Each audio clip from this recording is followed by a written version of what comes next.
welcome back to my YouTube channel. Today in this video we will discuss few MCQs on international patient safety goals. So without wasting any time, let's begin our video. हमारे पास first question आता है, first preference for identification bands apply on the patients body is, कि हमारी first preference क्या होती है identification band की जो कि हम पेशेंट की बॉडी पे अप्लाई करते हैं. सो वो है option number B, right wrist. ये हमारा करेक्ट आंसर है. ठीक है, कि हमारी फर्स्ट प्रेफरेंस राइट रिस्ट होती है.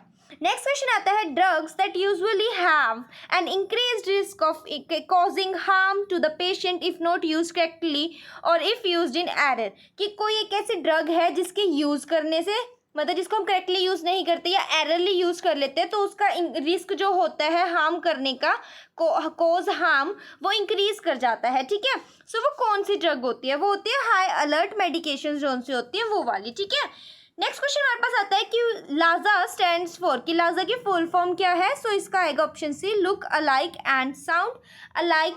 जो ड्रग्स होती है वो इसकी फुल फॉर्म होती है. ठीक है, नेक्स्ट क्वेश्चन हमारे पास आता है, की ham drugs categorized include all except, कि जो हमारी की हैम ड्रग्स है वो उसकी जो कैटेगरी है वो इंक्लूड करती है नीचे वाली सारी ड्रग्स, एक्सेप्ट किसको नहीं इंक्लूड करती? वो आएगा वैसोप्रेसर्स को. ठीक है, ऑप्शन सी.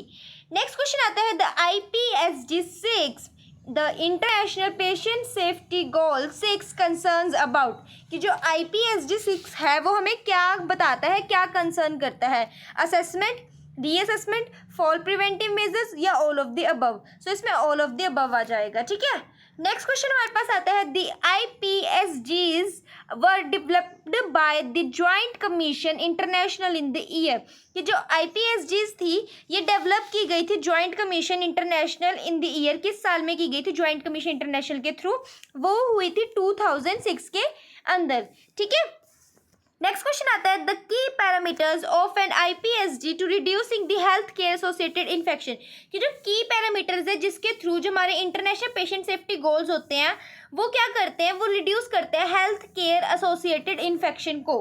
ठीक है, तो वो कौन से की पैरामीटर्स होते हैं? सो इसका आंसर आ जाएगा बी, हैंड हाइजीन जो है हमारा वो की पैरामीटर है जिसके थ्रू हम हमारे हेल्थ केयर एसोसिएटेड इन्फेक्शन जो होते हैं उसके चांसेस को रिड्यूस कर देते हैं. ठीक है, नेक्स्ट क्वेश्चन हमारे पास आता है, the dash back and dash back policy must be implemented after taking the verbal order from doctors for ensuring confirmation of accurate communication, कि dash back and dash back जो पॉलिसी है ये use की जाती है और इम्प्लीमेंट की जाती है वर्बल ऑर्डर करने से पहले. मतलब डॉक्टर हमें वर्बली कोई ऑर्डर दे रहा है, उसको टेक करने से पहले हम क्या करते हैं, ये वाली जो है एप्लीकेशन करते हैं, इसको इम्प्लीमेंट करते हैं. ये कौन कौन सी होती हैं जिसके थ्रू हमें इंश्योर कर लेते हैं, हम या कंफर्म कर लेते हैं कि जो हमारी कम्युनिकेशन हुई है, ये जो वर्बल ऑर्डर हमें मिला है वो एक्यूरेट है.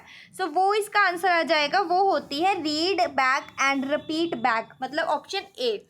ठीक है, नेक्स्ट क्वेश्चन हमारे पास आता है, all are general ham categories except, कि इनमें से सारी जो है वो हैम कैटेगरीज के होती हैं, जनरल हैम कैटेगरीज एक्सेप्ट किसके अलावा? सो वो आएंगी ओपियोइड्स. ओपियोइड्स क्या होती हैं? वो हैम कैटेगरी के अंदर नहीं आती हैं. ठीक है, नेक्स्ट आता है, IPSG स्टैंड फॉर, IPSG की फुल फॉर्म क्या है? यही जो चैप्टर का नाम हमारा है, इंटरनेशनल पेशेंट सेफ्टी गोल्स. इसका ऑप्शन ए जो है वो सही हो जाएगा. सो आई होप आपको समझ आया होगा. मिलते हैं नेक्स्ट वीडियो में. Bye bye.